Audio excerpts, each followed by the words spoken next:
parce que nous avons un Dieu qui est vivant, un Dieu qui ne change pas, un Dieu qui est capable aujourd'hui encore, là ici dans ce lieu ce soir et aujourd'hui, de toucher des cœurs, de transformer des vies, de guérir ceux qui sont malades, de guérir les cœurs brisés, de restaurer ceux qui sont en 1000 morceaux. Il est capable de mettre la joie dans le cœur de celui qui est en peine.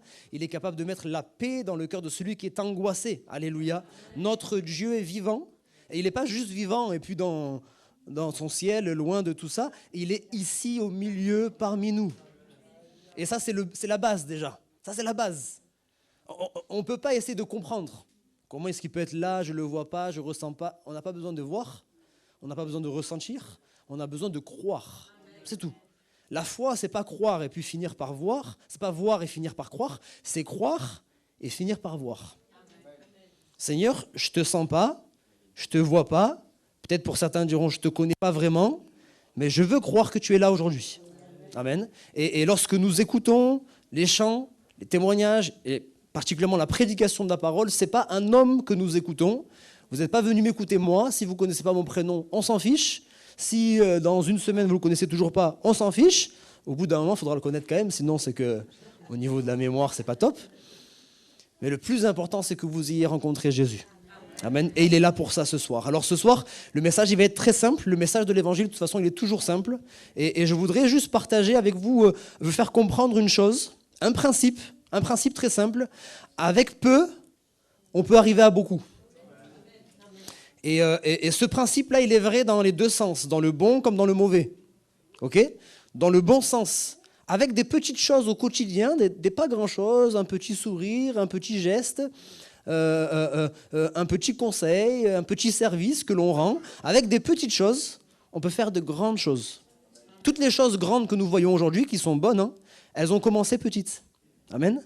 Mais c'est vrai aussi, malheureusement, dans le mal. Des petites choses mauvaises, des petites pensées mauvaises, des petites paroles mauvaises, des petits actes mauvais peuvent engendrer de grandes conséquences. De grandes conséquences, tout simplement. Et c'est un peu sur ça que je voudrais partager, avec cette pensée-là.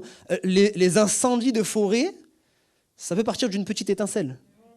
Une étincelle. Et puis c'est des hectares entiers qui brûlent, qui sont consumés. Et ce principe-là, on le retrouve, par exemple, je vous cite, hein, ça va être affiché aussi, comme ça vous verrez que ce que nous disons est tiré des Saintes Écritures, Cantique des Cantiques, chapitre 2, verset 15. « Prenez-nous les renards, les petits renards qui ravagent les vignes, car nos vignes sont en fleurs. » Des petits renards, comme je dis souvent quand je parle de ce verset, c'est mignon. Je ne sais pas si vous avez déjà vu un petit renard, mon beau-père, il en a vu un, là, dans le Var, juste à ses pieds, comme ça. Maintenant, ils ont peur de rien, ils s'en foutent. Je dis, ouais, c'est magnifique, c'est beau, il a même pas eu à avoir peur, ni quoi que ce soit, c'est beau. Mais ces petits renards-là, ils ont la capacité de ravager des vignes. D'accord ? Alors nous, on a besoin de comprendre une chose. Mon objectif ce soir, c'est de vous faire comprendre une chose, c'est que n'attendons pas que les choses aient pris de l'ampleur, n'attendons pas que les choses se soient dégradées pour commencer à s'en occuper, s'y intéresser. Ok ? Si vous comprenez ce principe, c'est avec des petites choses qu'on arrive à de grandes choses. Dans le domaine du mauvais, du mal, de ce qui n'est pas bon, vous pourrez éviter bien des problèmes. Parce que qu'est-ce qui nous arrive souvent ? On attend que la situation soit compliquée. Et des fois, humainement, on le dit, maintenant, il n'y a plus de solution. La bonne nouvelle, c'est avec Jésus, il y a toujours une solution. Toujours. Même quand on est arrivé au bout, il y a toujours une solution. Jésus-Christ, c'est la solution. Amen. Alors, on attend souvent que ça se dégrade, que voilà, ce soit compliqué. Si on apprend à comprendre ce principe-là, on va attaquer le problème à la source. Dès que c'est juste un petit problème. Je donne un exemple, je ferme la parenthèse assez rapidement. Les conflits. Les conflits. Des fois, ça peut partir loin, un conflit. Même un conflit familial ou un conflit au travail ou un conflit de voisins, etc. Un exemple d'un conflit de voisins, ça peut un jour partir vraiment, peut-être pas bagarre, mais voilà, ça se querelle vraiment fort entre voisins. Et au début, c'est parti juste de rien du tout. Allez, un exemple, je sais pas moi, le t-shirt qui est tombé chez la voisine. On n'a pas récupéré une chose ou une autre, elle est agacée. Bon, rien. Une petite chose qui finit par se dégrader. Et nous, on voudrait vraiment prendre conscience de ça pour pouvoir un petit peu prendre les choses à la source. Alors je cite encore pour que vous compreniez que la parole de Dieu, elle nous parle de ce principe-là. Proverbe chapitre 6, verset 10, qui va être aussi affiché. Ça, c'est dans un domaine particulier, mais c'est vrai dans tous les domaines.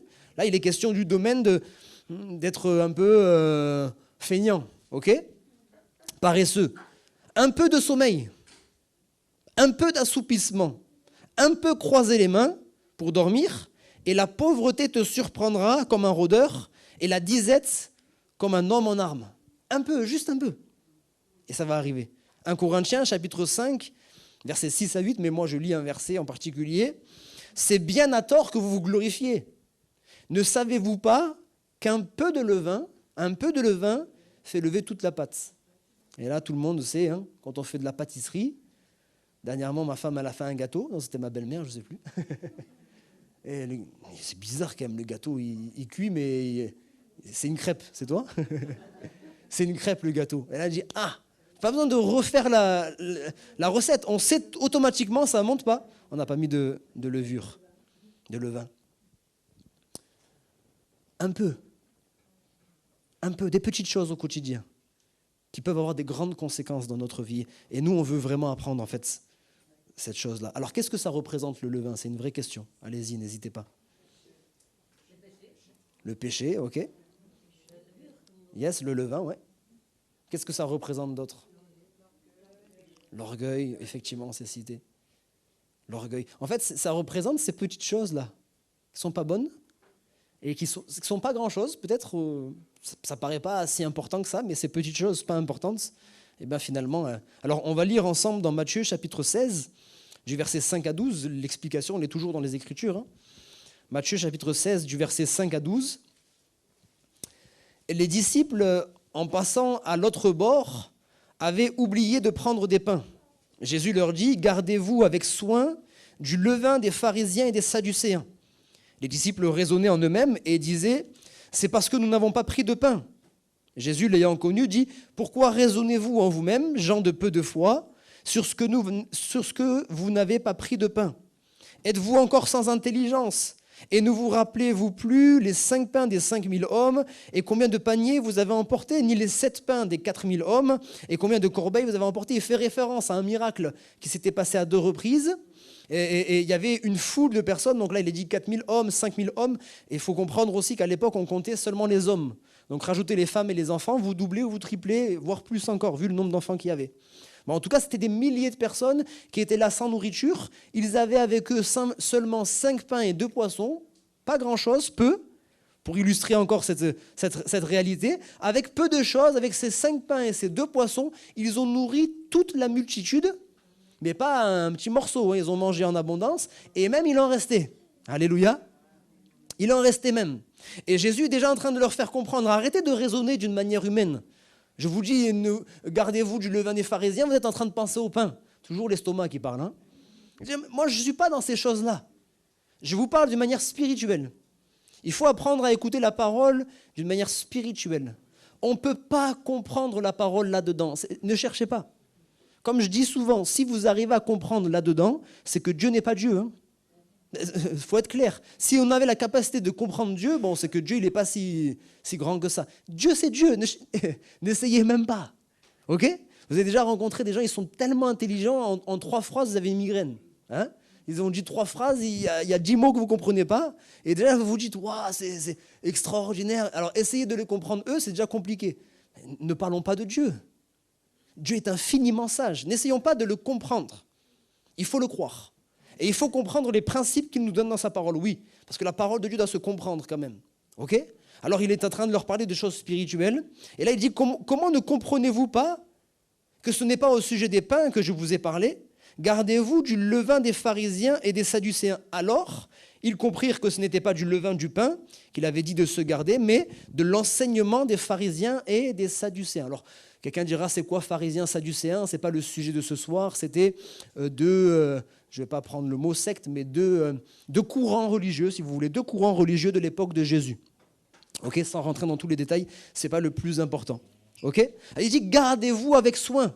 Et on va afficher Proverbes chapitre 4, verset 23, un verset que j'apprécie particulièrement et qu'on doit justement garder dans notre cœur. Il dit « Garde ton cœur plus que toute autre chose ».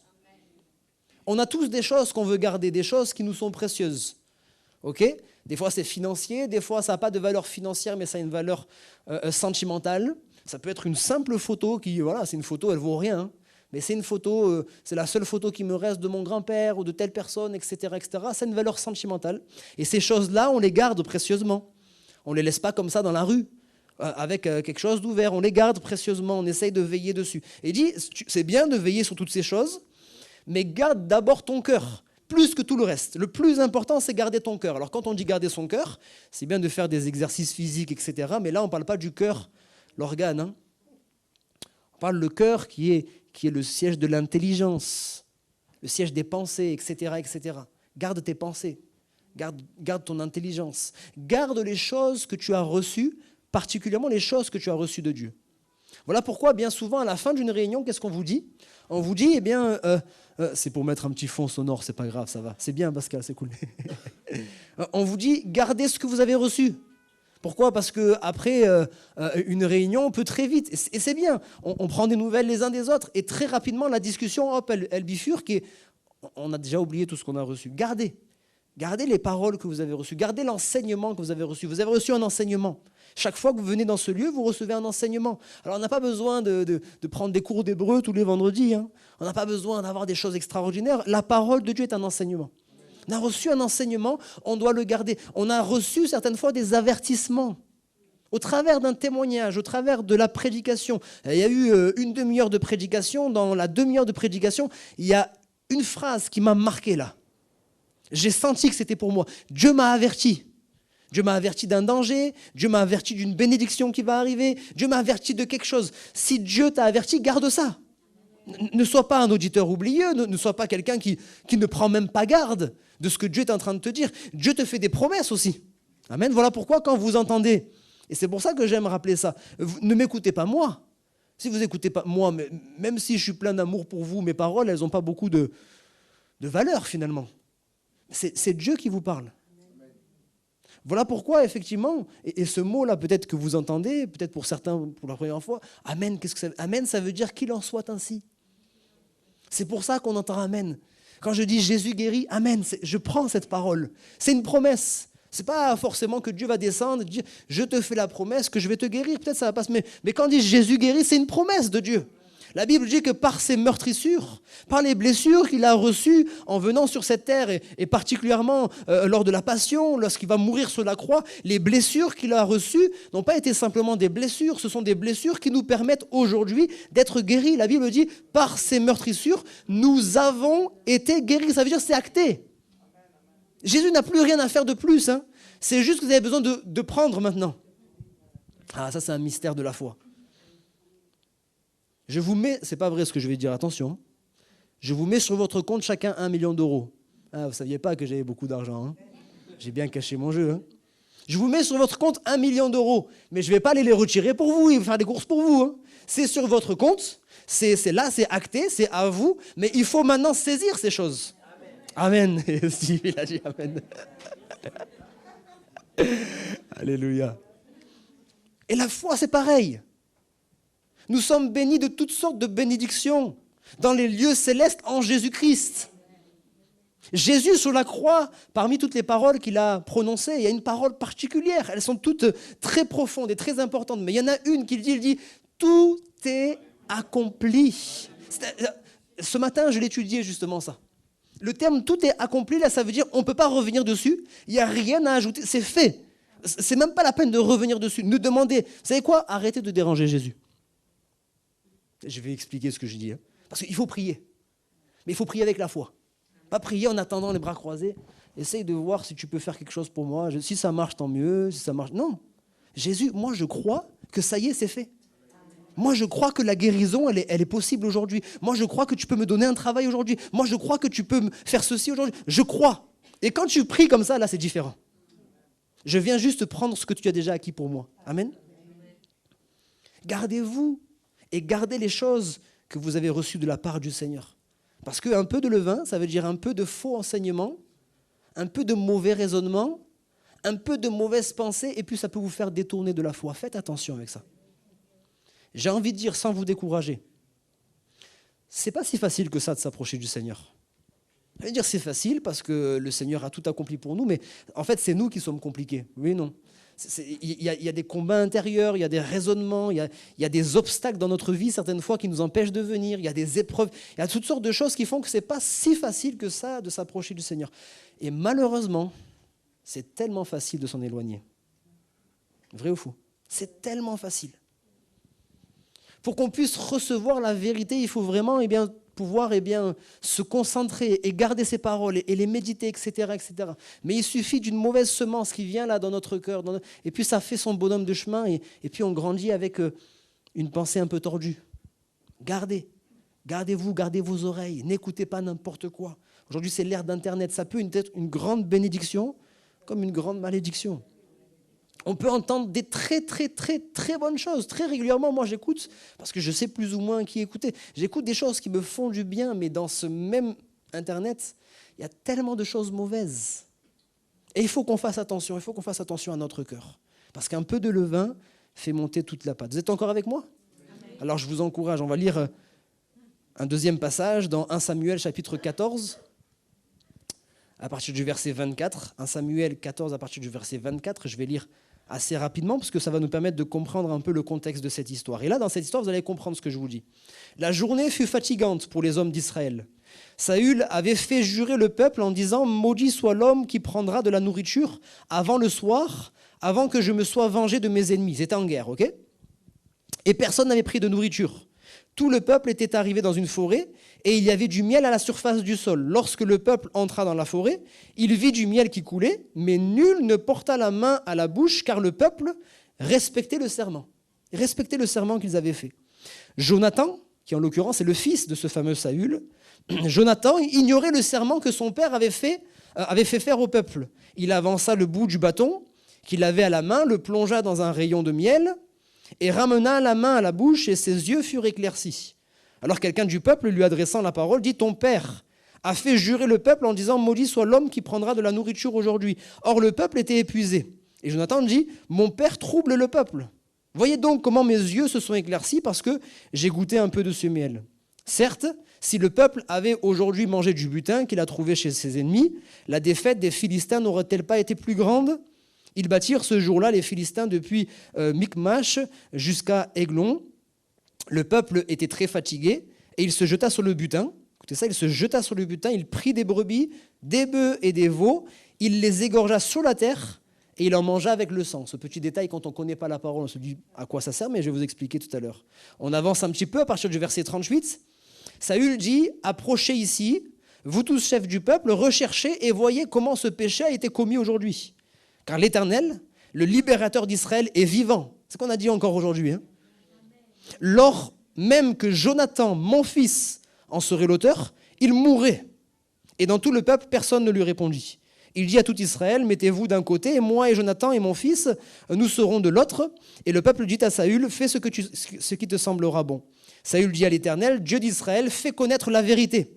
Parce que Dieu fait toujours connaître la vérité. Si ce n'est pas maintenant, ce sera plus tard. Si ce n'est pas maintenant, ce sera plus tard, mais un jour, toutes choses seront mises en lumière. Jonathan et Saül furent désignés, et le peuple fut libéré. Saül dit, jetez le sort entre moi et Jonathan, mon fils, et Jonathan fut désigné. Saül dit à Jonathan, déclare-moi ce que tu as fait. Écoutez bien ceci. Jonathan le lui déclara et dit, j'ai goûté un peu. C'est rien, papa, entre toi et moi, j'ai goûté un peu de miel. Avec le bout du bâton que j'avais à la main, me voici, je mourrai. Et dans cet enseignement-là, on comprend beaucoup de choses. Première chose que je voudrais faire noter, c'est que la Bible, donc ce verset dit « Le peuple respectait le serment ». Et ça, c'est notre responsabilité en tant que peuple de Dieu. Nous ne sommes pas là juste pour passer des bons moments. Quand nous avons donné notre vie à Christ, nous devenons des enfants de Dieu et nous sommes son peuple. Nous sommes son peuple parmi tous les autres peuples qui sont sur la surface de la terre. Parmi tous les peuples, nous devons avoir une vie différente des autres peuples de la terre. Nous devons d'abord connaître la parole de Dieu, connaître la volonté de Dieu, savoir ce qui est bon et ce qui ne l'est pas, c'est notre responsabilité. Et lorsque nous le connaissons, nous devons, comme ce peuple, être capables de respecter la volonté de Dieu. De respecter la volonté de Dieu. Et puis malheureusement, juste après, il est dit Jonathan, le propre fils. Jonathan ignorait le serment. Et je cite souvent Osée chapitre 4, verset 6, « Mon peuple périt parce qu'il lui manque la connaissance. » Et à chaque fois avec ce verset, je dis une parole qui doit nous faire trembler. Mais c'est comme ça, c'est la vérité. Attention, Dieu n'excuse pas l'ignorance. Dieu n'excuse pas l'ignorance. Et là, je parle au peuple de Dieu particulièrement, parce que celui qui ne connaît pas, il ne connaît pas. On ne peut pas lui en vouloir. Mais celui qui entend, et voilà pourquoi je mets toujours la responsabilité de chacun, vous qui êtes là, peut-être pour la première fois, pour la deuxième fois, pour la millième fois, vous tous qui êtes là, aujourd'hui, vous devenez responsables, parce que vous entendez. Jusqu'à maintenant, peut-être vous ne connaissiez pas, et Dieu ne pouvait pas vous juger selon la connaissance que vous aviez, mais aujourd'hui, vous entendez parler de Dieu. Vous connaissez les choses, pas tout bien évidemment, mais vous connaissez. Et parce que je connais, je deviens responsable. Dieu n'excuse pas l'ignorance. C'est notre responsabilité de connaître la parole. Je donne des exemples très pratiques, comme j'aime bien le faire. Vous passez le permis, etc., etc., vous commencez à conduire et la police arrive, elle vous arrête parce que vous avez grillé un stop. Vous ne pouvez pas dire au policier « Ah, je ne savais pas qu'un stop, il fallait s'arrêter. » Si tu ne savais pas, tu es sûr que tu as un permis? C'est ta responsabilité de connaître le code de la route. Tu n'as pas le droit de prendre une voiture, d'aller conduire si tu ne connais pas le code de la route. Alors qu'on ne le respecte pas parce qu'on n'a pas fait attention, ça c'est un bon exemple. Il y a le péché conscient et le péché inconscient. Ça nous est tous arrivé de griller une priorité parce qu'on ne savait pas que c'était une priorité. C'est différent. D'ailleurs, même quand on grille une priorité à quelqu'un et que tout de suite on dit « Pardon, j'ai pas vu », la personne en général, elle se calme.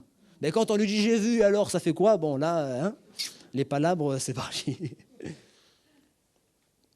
C'est notre responsabilité. Tu prends une voiture, tu dois connaître le code de la route.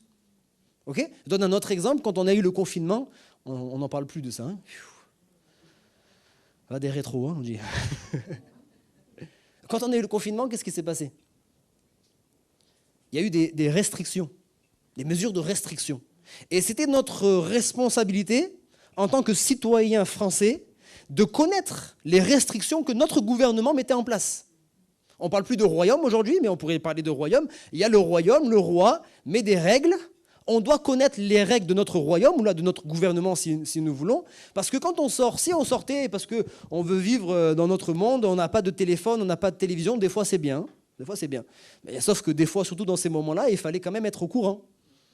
Alors je sors et au début c'était 1 kilomètre, je vais à 6 kilomètres et je reste pendant 3 heures dehors. Le policier, quand il va arriver, je ne pourrais pas lui dire « Ah ben, non mais monsieur, madame, vous devez connaître la loi, vous devez connaître les règles. Et vous devez la respecter. » C'est ce que le Seigneur veut nous dire ce soir. Nous avons un Dieu d'amour. Nous avons un Dieu qui est lent à la colère, qui est patient. Et qui nous laisse cette période de grâce. Il dit, bon, effectivement, ta vie n'est pas toujours en adéquation avec ma parole, mais ce n'est pas pour autant que je dois dire, je m'en fiche. Commence à mettre en pratique. Commence à mettre en pratique. Ce n'est pas du jour au lendemain qu'on change notre vie. C'est le Seigneur d'ailleurs qui la change.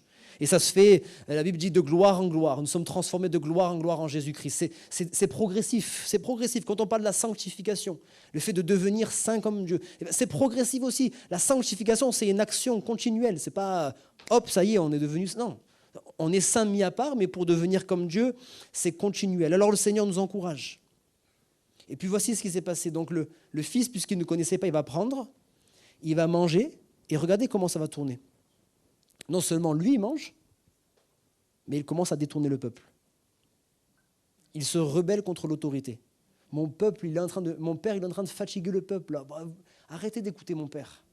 C'est l'autorité, ce n'est pas ton père, hein, c'est le roi. Attention, dans la vie, c'est bien de savoir aussi différencier les choses. Parce que des fois, ce n'est pas ton père, c'est le roi. C'est ton père aussi, mais c'est le roi. Donc, tu dois respecter. Il a donné une parole. Donc non seulement il dit, mon père, il fatigue le peuple, etc. Il dit, mais regardez en plus. Et faites attention, c'est ça. Le diable va faire en sorte que vous pratiquiez le mal. Et en plus de ça, en pratiquant le mal, que vous commencez à dire, mais c'est bien. Parce que non seulement il a pris, alors qu'il n'avait pas le droit, en plus il dit, regardez, ça marche bien, mes yeux sont éclairés. Si tout le monde avait fait comme moi, ça aurait été mieux. Attends, déjà tu fais le mal et tu veux que tout le monde fasse le mal comme toi? Ça, c'est le pouvoir du péché, malheureusement, dans notre vie. Le péché, ça fait que le mal est appelé bien, le bien est appelé mal. Au lieu de dire « j'ai fait le mal, vous avez fait le bien », il les regarde comme « mais vous n'avez rien compris, vous. Vous êtes idiot d'avoir écouté mon père. Il aurait fallu faire comme moi, j'ai fait. » Attention avec le péché. Parce que le péché nous sépare de Dieu. Dieu n'a jamais voulu être séparé de nous. Ne croyez pas qu'on a un Dieu. Et voilà, bon, en fait, fais ta vie de ton côté, moi je fais ma vie de la mienne, et puis ça me dérange. Non, non, Dieu a le cœur brisé pour chaque personne qui n'a pas fait la paix avec lui.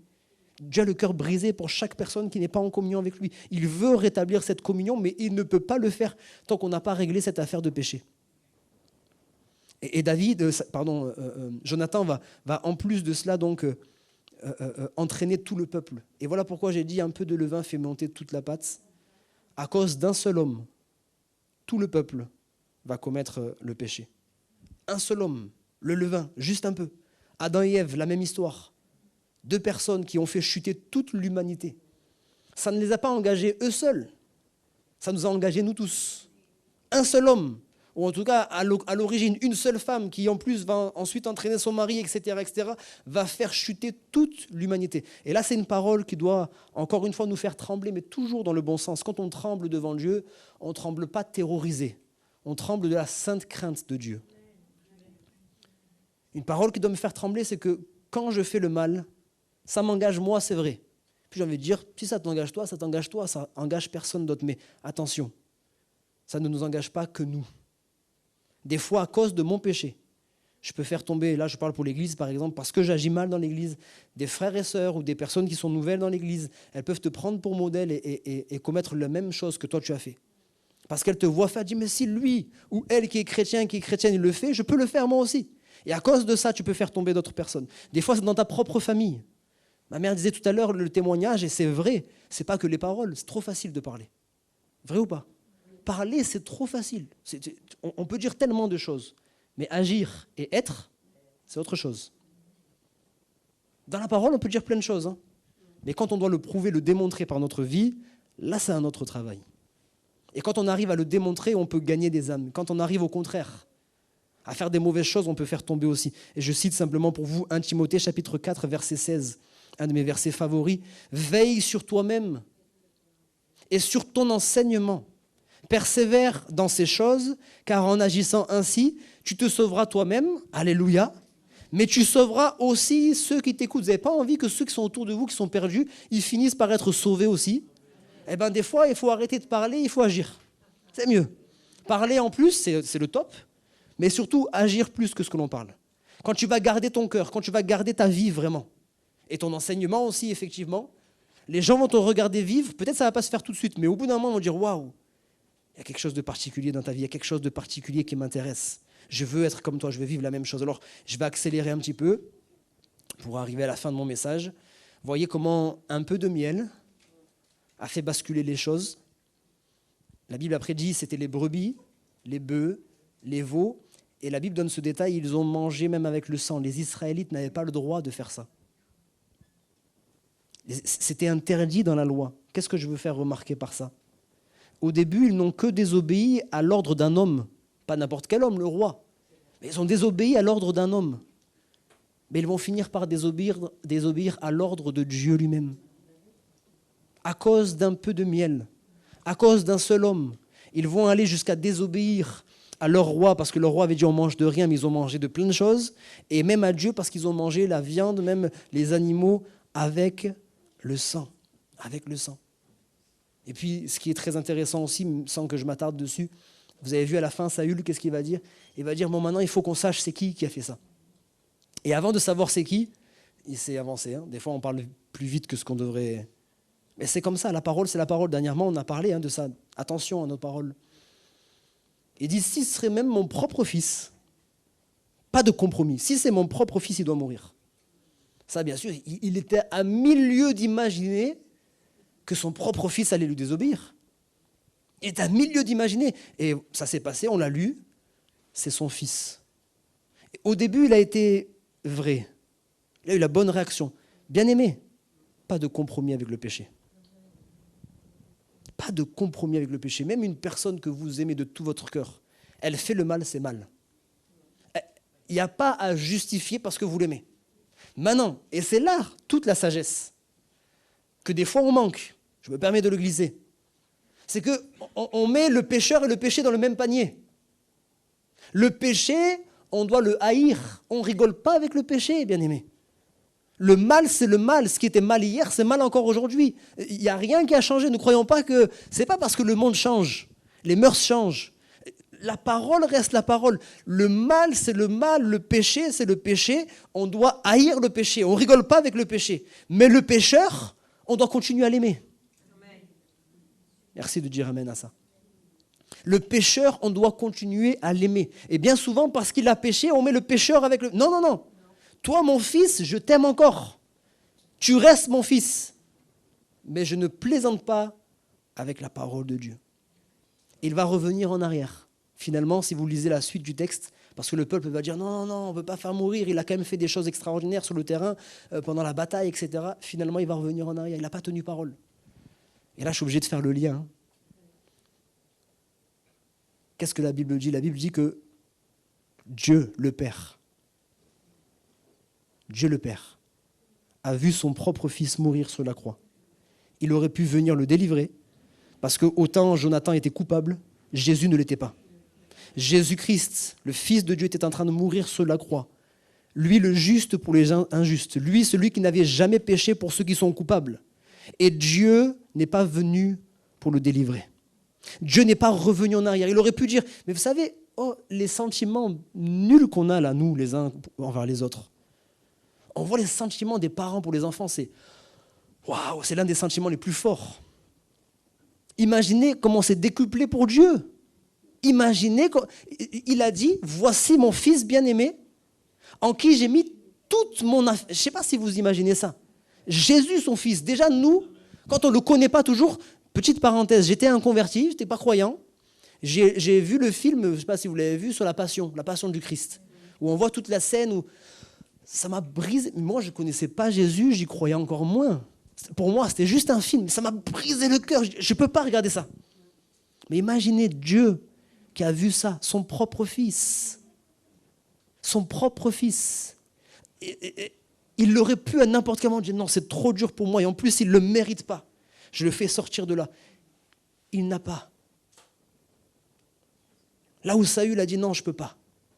Je vais le sauver. Dieu a dit non, j'accepte qu'il soit sacrifié. Parce qu'en étant sacrifié, il pourra vous sauver vous. Il m'a sauvé moi. Parce que Jésus a été sacrifié alors. La communion qui n'existait plus entre nous et Dieu peut être à nouveau rétablie.